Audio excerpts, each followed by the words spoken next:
official page of Radio Caribbean International, and then we are also live on YouTube at Radio Caribbean International. So these are two areas in which you can go view the show live. And if you go over, do me a favor and share it. Let's share the live. All right, you don't have to keep all the goodness to yourself. Don't be selfish this morning. Share up the live for us, all right? And those of you who probably really don't have the privilege of being able to log on live right now, the beautiful thing is that it stays on the platform, so you can always go back and have a look at it. Yes, we are live now. Right, so let's take a word from the partner. Of course, we've got to give kudos to the First National Bank for not just seeing the vision, but supporting it. Yeah, going beyond the lip service, and we appreciate them for ensuring that every single Tuesday we're able to host another beautiful woman on the inside of the show. Thank you to the First National Bank. Let's take a word from them. When we come back, we start the conversation. Stay with us.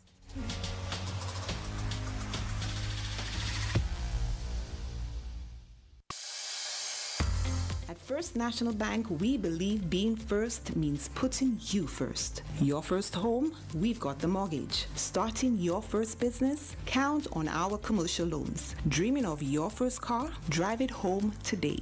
Heading to college? Let's fund that first big step with a student loan. No matter the milestone, make First National Bank your first choice for all your loan needs. First in service, first in trust, first for you. Call us at 455-7000 or visit your nearest First National Bank branch today so we can help put you first. First National Bank, here for you.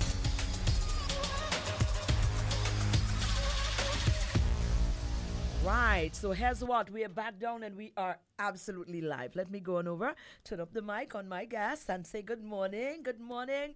Is Miss or Mrs. King?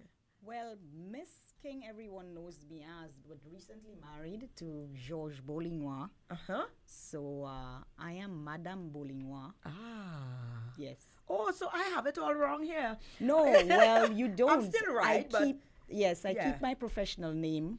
Right. As you can well appreciate, a lot of people connected yes, with you on that professional basis, certainly. so it's aligned to a lot. Absolutely.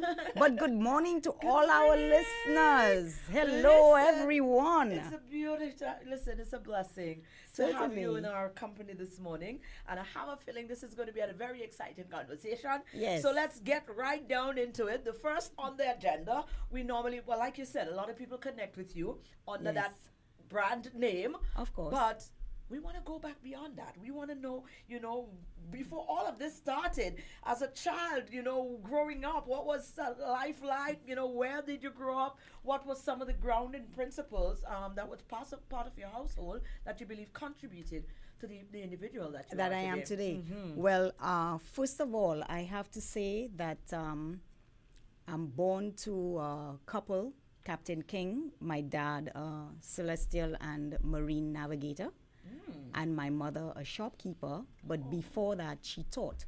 She was an in these times when you begin, she taught at the Methodist school. But once she decided to start her family, of course, she had to change profession. In these days, women weren't allowed to do to continue in that stream. So she became an entrepreneur, opened up her grocery shop on Jeremy Street. Come on now. Uh-huh. So in 1971, I was born in the CDC, Central Castries area. We lived right across the market, Castries Market. My neighbors were the Francises, who are now government officials, Claudius and his brother, former. Behind us was Sir Dunstan St. Thomas. Come on, you were surrounded. Of course, designer of the St. Lucian flag. And then we have persons like Robbie Skeet, who's now the chef Robbie Skeet. So I grew up in born in 1971. Grew up with Central Castries as my stomping playground. And in 1974, my parents made the decision to invest in residential property right 50 meters from here. So Sans Souci is where I grew up. Nice. Yeah. So I being the last of 9 siblings. Okay. Brothers and You're the sisters. baby. Yes, I am the baby. Officially, my mom and dad instilled in us the need to, apart from doing schooling, each of us must have a hands-on skill. And here we went on to develop our hands-on skills. Right. So I became a hairdresser. I'm sorry, a massage massage therapist. My therapist. sister Ruby became a hairdresser, cosmetologist certified by New York State. Nice. And I certified by New York State as a licensed massage therapist. Nice. And my brothers, most of them followed my dad in marine navigating. So most of them did celestial and coastal navigation, except Andrew King, who threw his love into design. Yes. So he designed Carnival Queen costumes and went into pageantry, etc. He worked with Cable and Wireless for 32 years. Nice. So that's pretty much my upbringing, my childhood. Apart from, yes, academia is good. Going to university, getting certified, getting your diploma, getting your degree in management, etc. is a good thing. Yes. But what do you do if times change? What do you do in certain misfortune? Yes. You have your skills to rely on. That's right. That is so. So testimony would be COVID. So COVID came and everywhere was shut down. Then we all had to rely on doing the best that we could. So I relied on my skill. And I was able to do massages here, there, but of course, following protocols set by St. Lucia Bureau of Standards, which I helped to be part of the review committee. Nice. To create the standards and codes of practice. Nice. So, wow. Yeah. So I would say to you, the 9th of November of this year is 30 years since I'm involved in the health and wellness sector. So my, how would I say it? I would have started with the TVET Review Council. Nice. Then moved over to the St. Lucia Bureau of Standards. Wonderful. All through the efforts of Yvonne Agard at the St. Lucia Coalition of Service Industries.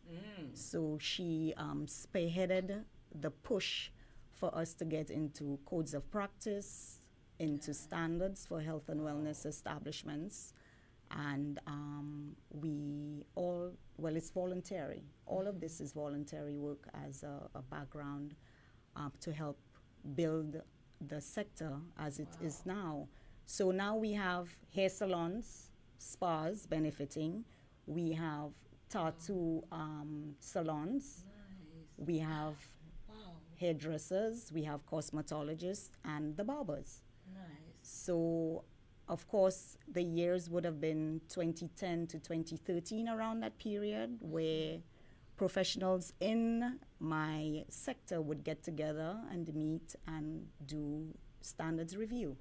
Wow. So it has This been is nice. No, it has been.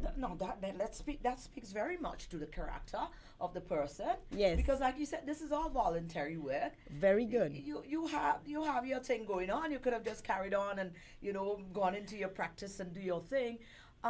What is that driving force that makes one say, listen, man, this is necessary. I am able to contribute. Let me do it. Because it takes a lot. Because that means you will have to be sacrificing time, your personal time. But of course, and also family time. Family time. And yes, for a while there, apologies again to my son. Oh. I had to leave him a lot.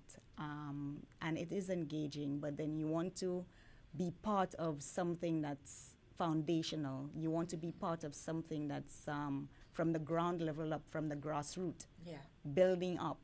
So I was happy to see today the economic pulse is called, where the first episode highlighted beauty and wellness establishments. Yes, we saw it. Yes, I was very happy to see that. So there again, the sacrificial time that was put in 10, 12 years prior, you could see proof positive that persons are reaping economic benefit.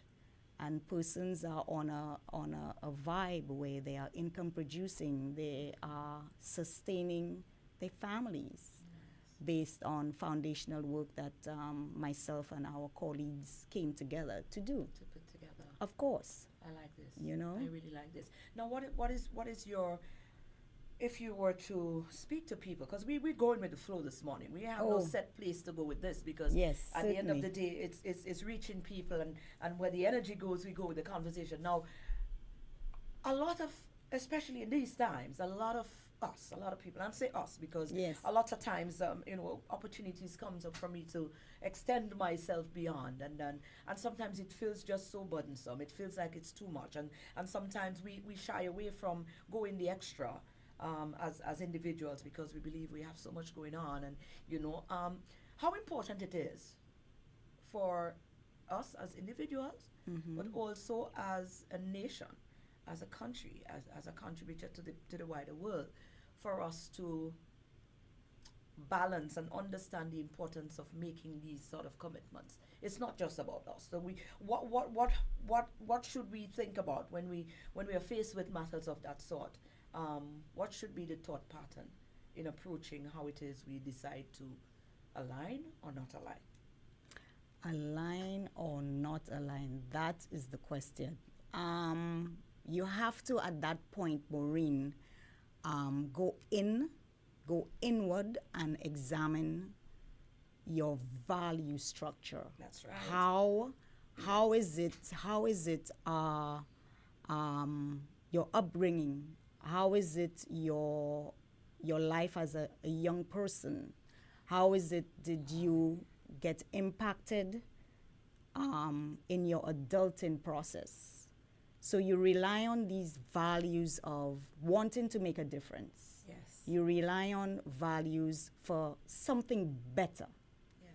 You rely on virtues, for instance, but my God, I want to see my community. Yes. I want to see my nation as a better place. Absolutely. Important. Very. And if you don't have that as an inert feeling, as an inert ability, then something is wrong. But then you see, we are faced, of course, with life. You have the good, the bad, the ugly, the indifferent, the wicked. You also have the beautiful and the magnificent.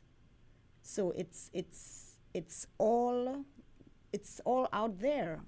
And then choice and acceptance. Do I choose to align with the wicked, the ugly, the bad? Do I? Right. Because it's there, it's in your face. Right. It's all around you. Yeah. In St. Lucia, we faced with this phenomenal crime wave. Yeah. What is this? Do I want to be part of it? No.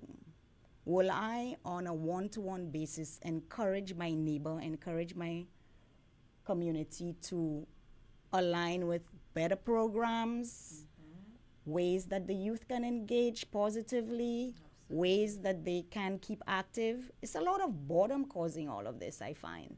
There's nothing to do. Everybody's scrolling. That's true. And they're scrolling on things that influence them the wrong way. Yeah, an easy buck. There's no groundedness. And there's exactly no value, no virtue that I would like to aspire to make a difference. So do I now choose one-on-one to spread joy on a daily basis? Do I now choose to spread hate? So, yeah, choices and accepting the choices that we make. Yeah. You're free to make the choice. You're free to make the choice, but then the consequences, small, medium, and long term. Yeah. How am I best prepared to accept these choices that I have made? Absolutely. Because it is our responsibility on an individual basis to choose. What do you think that I don't want to say feeling, or what do you think that we are falling short as a nation, as a people, in terms of groundedness in along that line? I Because we think- don't see a lot. I mean, we it's sliding. You're here, and I'm relating, and you're one Yes. in many that that will think or align like that. But we don't normally see. Well, like our growing up, your growing time, even in mine. Yes. We had so much more of that atmosphere. So we were had surrounded by we had it. atmosphere of community. Right. We had atmosphere of community whereby if my neighbor, my neighbor's mom or dad saw me going wrong, they were empowered Right. to correct me. Absolute. You with me? Mm-hmm. And I go and I tell, make sure another beating waiting for you at home, because you will be corrected and you will be guided on the straight and the narrow. Important, that community. But now we are lacking. Another thing I would tell you when it comes to community, we had organized groups. I was a brownie at school. Then you would aspire to become a Girl Guide, and you would Nice. aspire to become a ranger. The cadet corps would have had the boys engaged. Yes. You see what I mean? I see what you mean. So then, with all of that, you have community. Whilst my mom is in the shop tending to her customers and my dad is on his vessel away, I am involved in religious education. I am going to my catechism, or I'm talking about the broad community. Right. The brownies, the scouts, the Girl Guides, the rangers. Then, in addition, we enjoyed a period where the mothers and fathers groups got together on a huge scale. You see, and they would have activities in the community. So us kids would somehow view our parents in all of these activities, going around the island, going on beach picnics, anytime there was a holiday, going on outing. Community is very important to our nation building. How do we get it back? How do we get? I don't know. I know. Everybody's involved online, Yeah. on social groups. It's going to be a hard sell. Yeah. So I would tell you, grassroots, on the foundation of the ground building up. That is what we had as a nation, St. Lucia. And that is where, that is what we need, you know?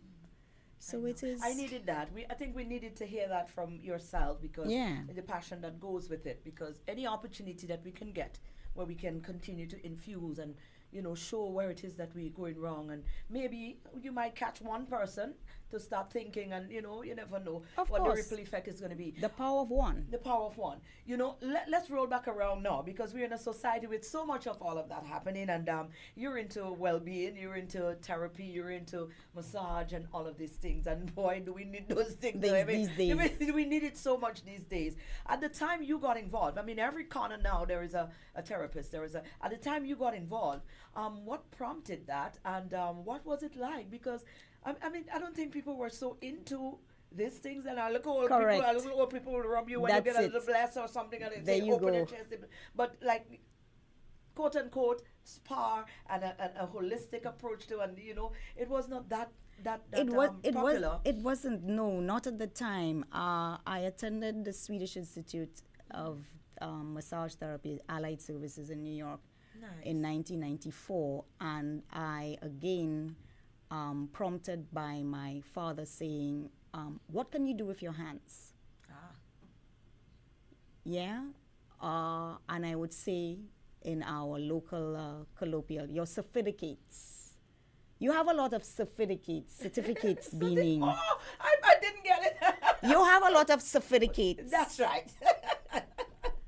What can you do with your With your hands? hands. So key and important is that we have a skill set. So I decided, okay, I set a few wheels in motion. Right.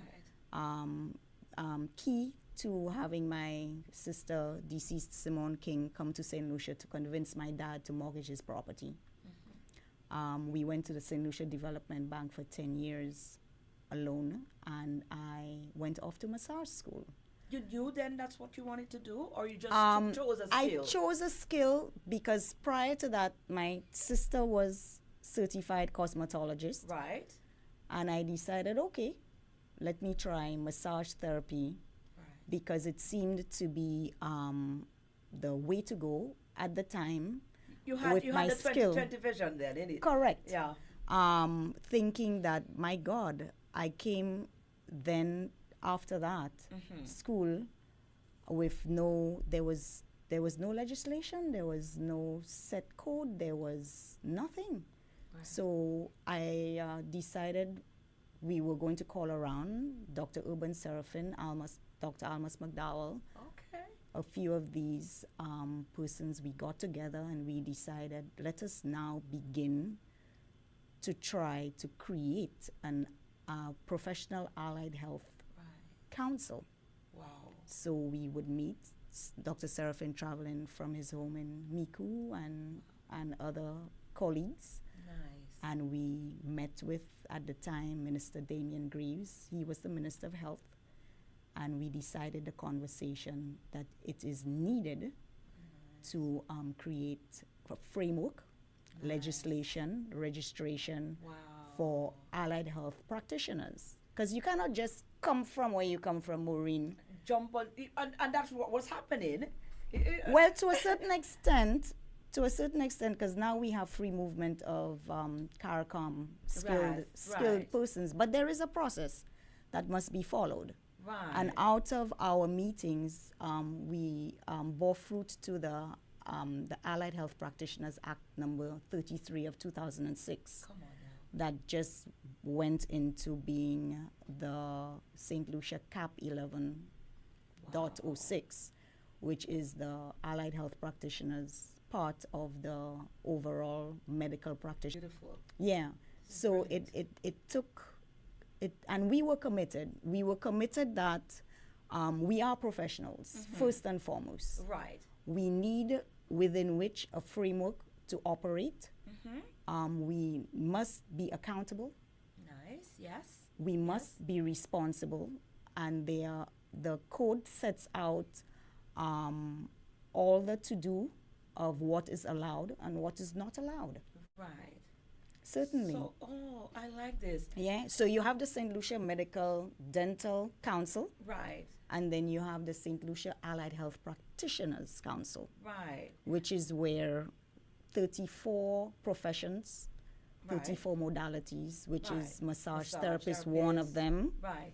So you have the podiatrist, then you have the Reiki practitioner, you have the herbalist, you have the naturopath, you have 34 of these that falls professions under that falls under there.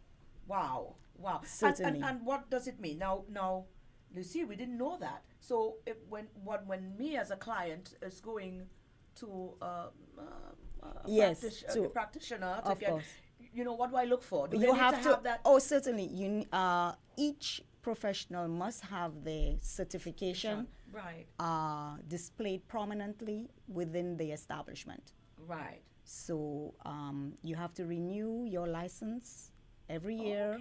You must do continuing professional education, professional education units to prove that you are current and you are updated with the new techniques, new soft skills, etc. to do your business. How has that enhanced the entire industry for that as well? It has. So, because would you go to a doctor who's not licensed? No.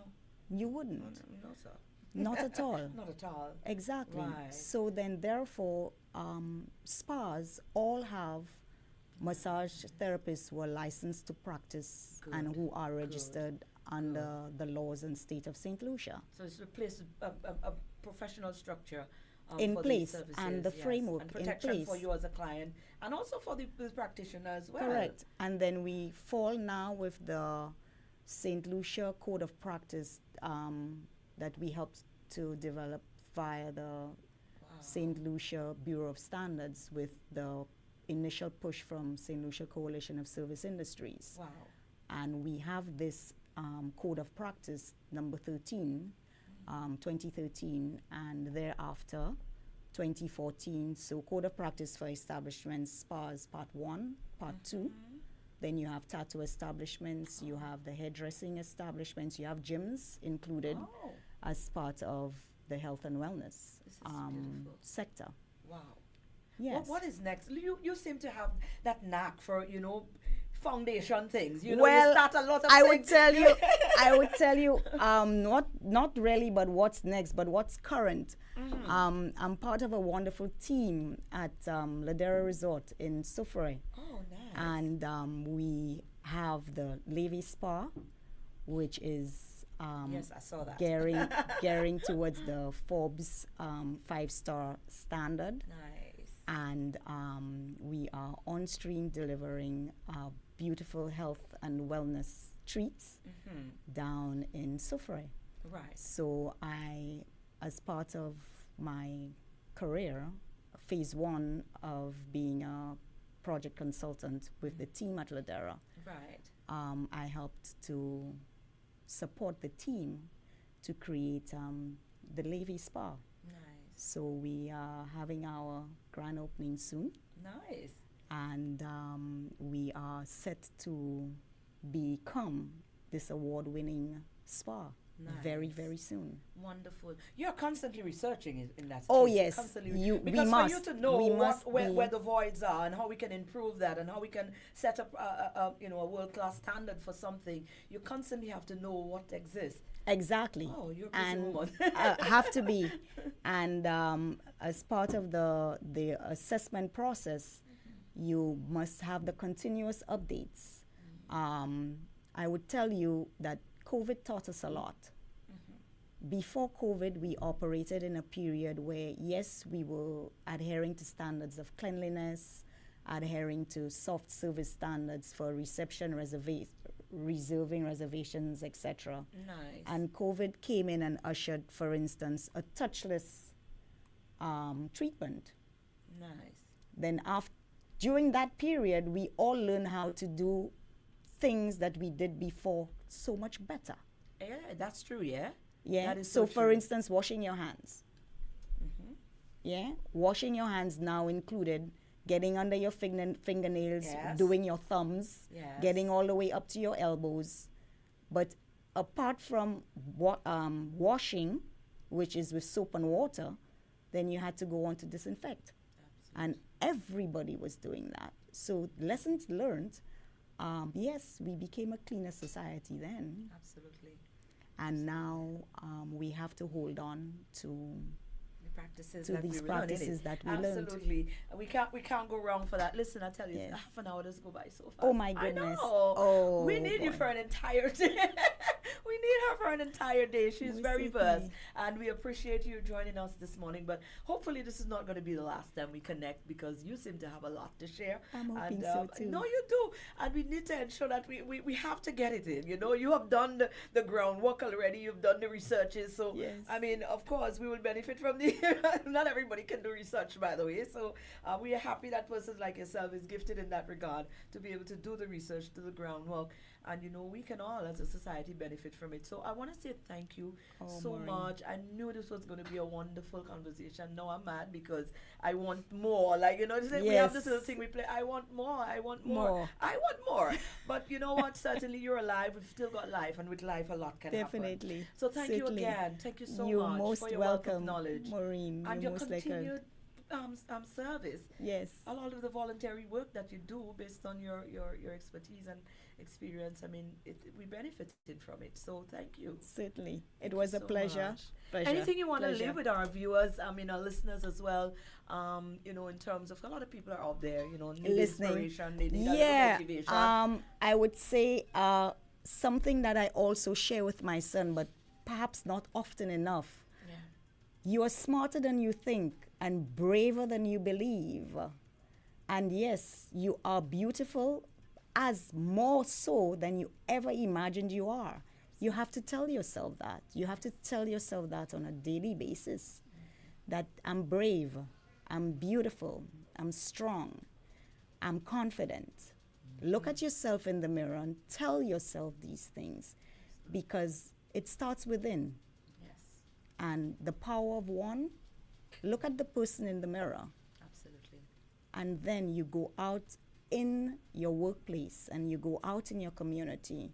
You go out and then you share that positive vibration. Absolutely. That, yeah, we would like to see here a better place. Absolutely. Certainly. And then it comes down to choice. I don't forget that part There at all. you go. Thank you so much again. Okay, Mareen. You're amazing. She's Yes. nice.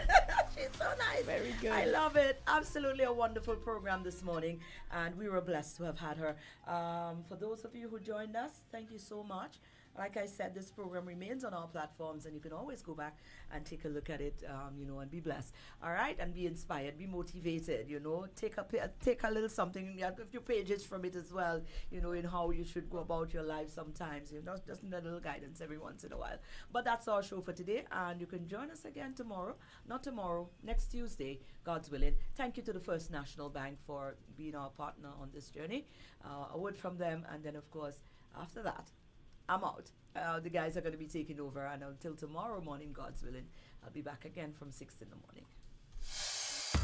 At First National Bank, we believe being first means putting you first. Your first home? We've got the mortgage. Starting your first business? Count on our commercial loans. Dreaming of your first car? Drive it home today. Heading to college? Let's fund that first big step with a student loan. No matter the milestone, make First National Bank your first choice for all your loan needs. First in service, first in trust, first for you. Call us at 455-7000 or visit your nearest First National Bank branch today so we can help put you first. First National Bank, here for you. Established in 1961 and still going strong. Like, really? No.